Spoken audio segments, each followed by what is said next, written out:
While we're waiting for the electronics to work, I must say I don't have the expertise in Italian sources that the previous speakers have. What I can say is that the last conference I participated in was in Italy. Let's see if this... Close enough, thank you.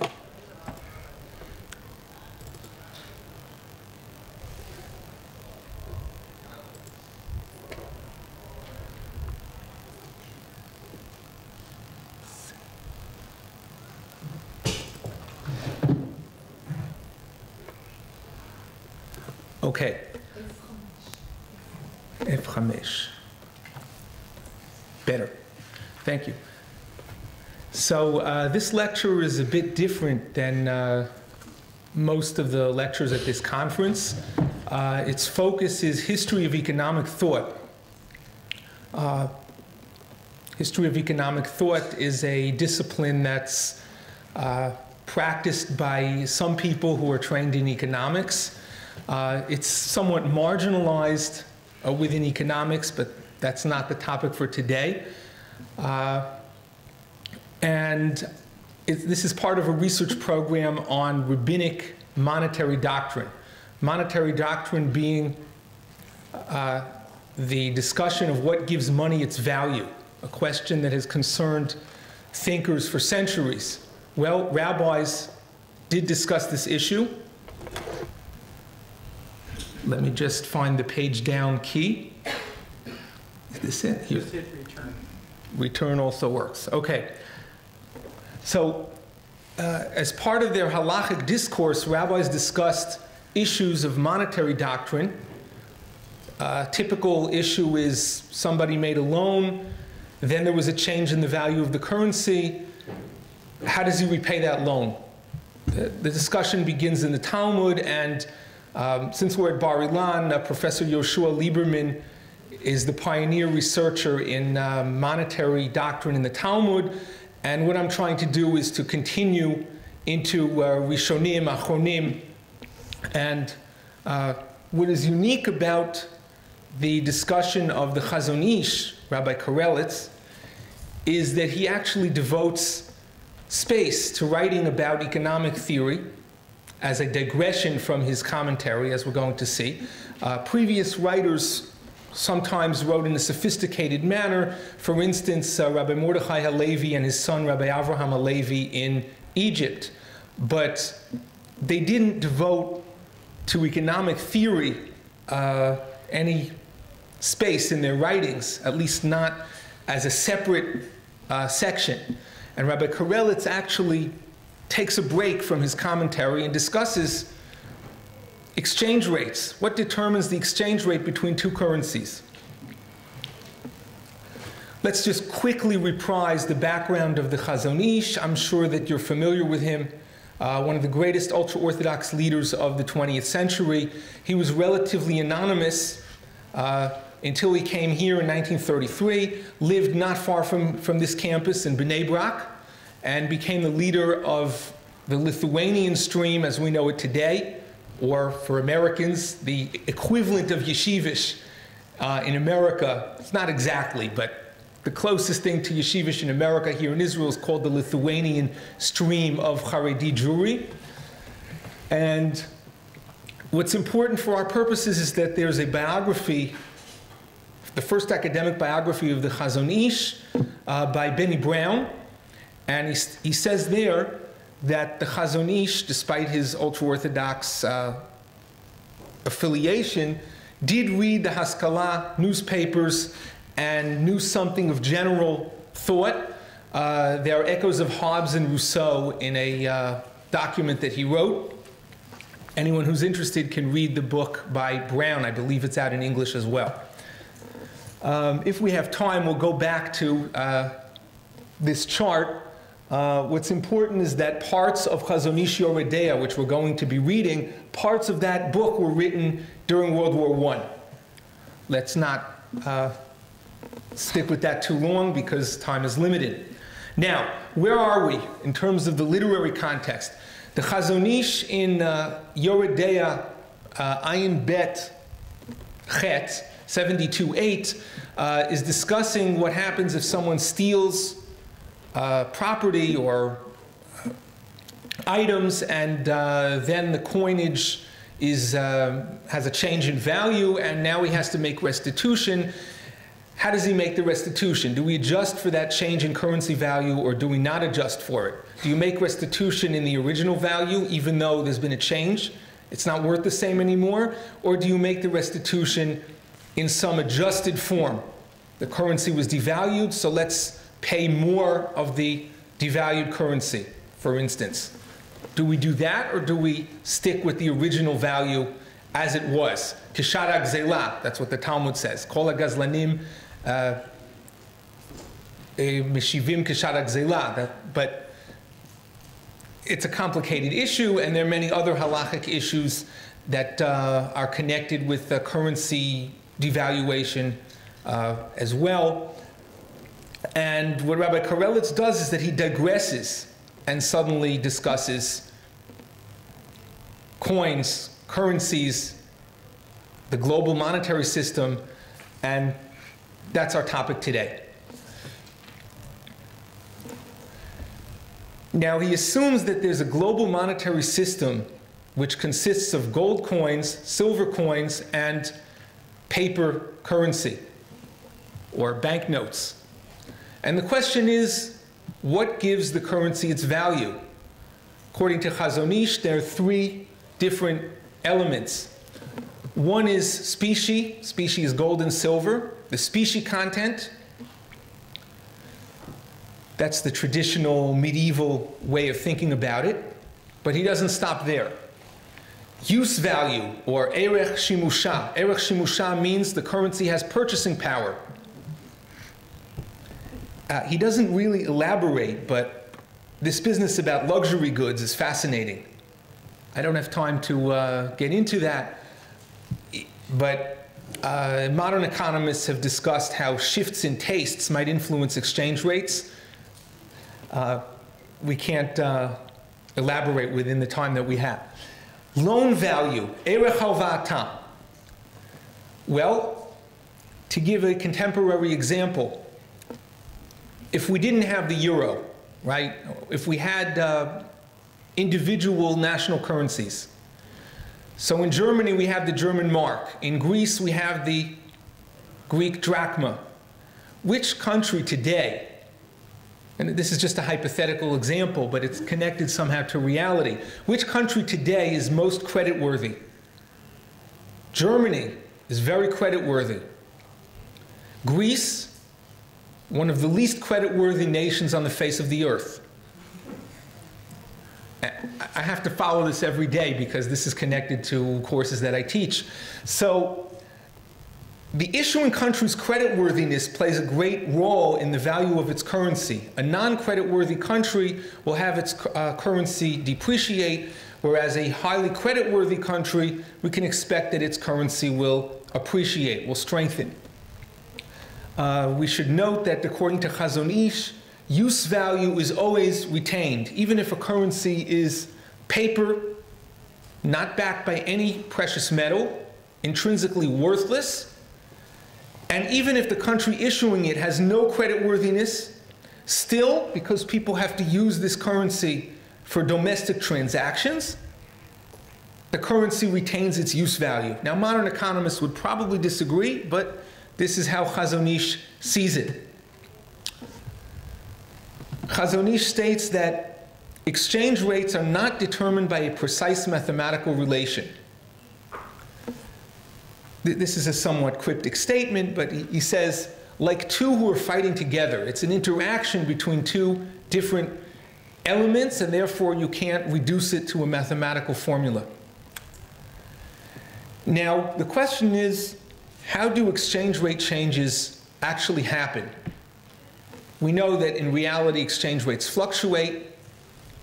Well, it depends on the regime, but exchange rates fluctuate, and certainly today, between the US, the euro, the dollar, the euro, the yen, exchange rates fluctuate, shekel. And how does that happen? First, there's an exchange rate change that occurs abroad. Then at some point, maybe quickly, but it takes a little time, At some point, this exchange rate change filters into the domestic economy. It's transmitted, as we say in economic speak. It's transmitted to the domestic economy, and then, after many days, with a long lag, as we say as in economic jargon, with a long lag, the domestic price level will react. That is, if there's a devaluation, then after a long lag, prices in the domestic country will rise. Right? A devaluation occurs abroad. With a long lag, we will see inflation in response to that in the domestic economy. Now, it may be that a currency that is merely paper and loses all of its loan value abroad, it has a major depreciation, and then domestically there's some recovery in its value. This is called overshooting. Initially, the exchange rate overshoots, and then it recovers. Why would that happen? Because in the domestic economy, this currency retains its full purchasing power value. Again, historical experience seems to demonstrate otherwise. People find alternatives to depreciated currency, as we did in Israel, linking to the dollar, using the dollar itself. In other countries, Germany after World War II, cognac or cigarettes were used in place of depreciated currency. So modern economists would probably not agree with this statement. Now, what is he talking about? Is this just theory, or is this embedded in some historical context? Well, I would like to think that there is some historical context. It's not so simple to determine just what that historical context is, but I'm going to attempt to do so. So, when did he write this, number one? And number two, what is he referring to? What real-world monetary system is he describing? There are some clues. I haven't read to you the entire passage. It's long, it's cryptic. But we do have a mention of the ruble and the mark and the exchange rate between those two currencies. He does mention the country Russia. Mark may be German mark. It may be a mark that was issued in Lithuania from 1918 to 1922 by the German authorities. I'm not sure, but the ruble is definitely the Russian ruble. Since Chazon Ish immigrated to Palestine in 1933, and before that he was in northwestern Lithuania near the German border, and he was also not that far from Russia, he probably was he probably was writing this passage before 1933. Now, he also discusses intrinsically worthless money, money not backed by any precious metal. When did we have that? Well, in World War II, the gold standard was suspended. Many countries returned after World War II. But Germany and Russia left the gold standard in 1914. Germany would return in 1922 after its hyperinflation ended. Russia never would return. So the idea of a currency that is only paper, not backed by any precious metal, may be referring to the situation in World War I. And as I said before, these words may have been written during World War I. We can't know for sure. Parts of Yoredea were written 1914 to 1920. And what is puzzling here and makes it difficult to identify the historical context is the fact that Chazon Ish is discussing gold coins, silver coins, and paper money. So you have two metals. That's called bimetallism. Right? The paper money represents a claim on gold or silver. The bearer of this note can claim from a bank or from the central bank, depending on the country, can claim actual gold and silver. Right? This note entitles, we don't have that anymore today, but the paper banknote entitles the bearer to claim precious metal. So the notes are backed by precious metals, gold and silver together. That's called bimetallism. Bimetallism is something that died out. According to Angela Reddish, a great financial historian, by 1900, bimetallism was dead. So why would the Chazon Ish be discussing bimetallism, which was dead? Well, actually, he was a young man in 1900, but it's puzzling because that's not the prevalent monetary system. And now he does discuss the Vilna Gaon and attempt to understand the Vilna Gaon in light of the Vilna Gaon's own time. He says loan value was something that existed in the time of the Vilna Gaon. So it may be that the reference to the Vilna Gaon is, it's a reason for him to discuss obsolete monetary systems. But nevertheless, we have to ask ourselves, why is he discussing an obsolete monetary system? And I don't have a concrete, definitive answer to that. He discusses droughts. If there's a year of drought, then such and such will happen. Well, food will become expensive and people will be willing to throw their gold and silver into the streets. Kaspamu zehavam yashlichu bachutzot, in order to obtain some food. But he doesn't discuss actual historical events that were occurring around him. The major famines, Russia, Belgium. Herbert Hoover was called in to help out, the future president of the United States. And these major famines, which were such enormous humanitarian crises that they required US intervention, are not mentioned at all by the Chazon Ish. That may be something related to his style. Maybe he simply doesn't try to incorporate historical events. I would like for him to have done so, but maybe that's just not his style. But I would think that if he were writing in 1914 to 1920, he would make some reference to these events. And we'll conclude with an attempt, perhaps this is a bit raw and in what we call working paper form, but we'll attempt to link what the Chazon Ish had to say with the insights of contemporary economists. First of all, we should note that the lack of a pure species standard, the fact that the exchange rate is not determined only by gold and silver content, that was something that contemporary economists were very well aware of. That is, if the pound is twice as much gold in weight as the US dollar, then 1 pound should equal $2, correct? Well, that's what would be the case if we were on a pure species standard. 1 pound equals $2 because the pound is double the weight of the dollar in gold. But that's not how the world actually works. It's not just the species standard, just the species element, right? The Chazon Ish has 3 elements.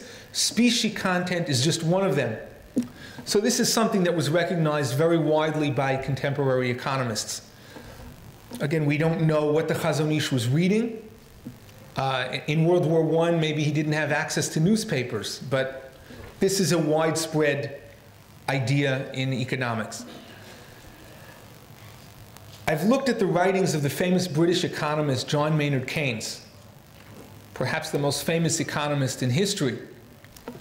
And I found some interesting parallels. Again, it needs some development. Number one, Keynes saw a distinction between necessities and luxuries. We won't elaborate on that. Keynes wrote to Franklin Delano Roosevelt, the US president, that it's foolish to believe that there is a mathematical relation between the price of gold and the prices of other things. Again, the value of gold is not the only thing that matters. It's not a pure species standard. And Rabbi Karelitz hints, although we can't be sure exactly what he means, but he seems to hint that the prices of tradable and non-tradable goods may behave differently, with important implications for the behavior of the exchange rate.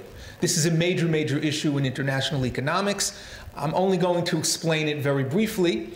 Tradable goods, for instance, say computer chip.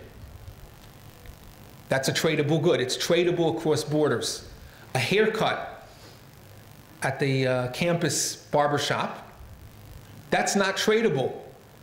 I don't see people coming from Italy to get a haircut here, even if it's cheap. They may come for the conference, but they're not going to come to get a haircut, even if it's inexpensive. So a haircut, personal services, or items that are only relevant or only of interest domestically, these are non-tradables. There's a big difference between tradable and non-tradable goods, and they behave differently in terms of prices. Tradable goods are subject to international competition. Non-tradables are not. So this has a major implication for exchange rate behavior. This is a major question within international economics, and it seems that Chazon Ish is aware of it. So to recap briefly, Rabbi Avraham Yeshaya Karelitz, the Chazon Ish, had a theory of exchange rate determination. It's difficult to contextualize that theory, but it has a number of very, very interesting elements which can be linked in some way, perhaps loosely, but in some way to the writings of contemporary economists. Thank you very much.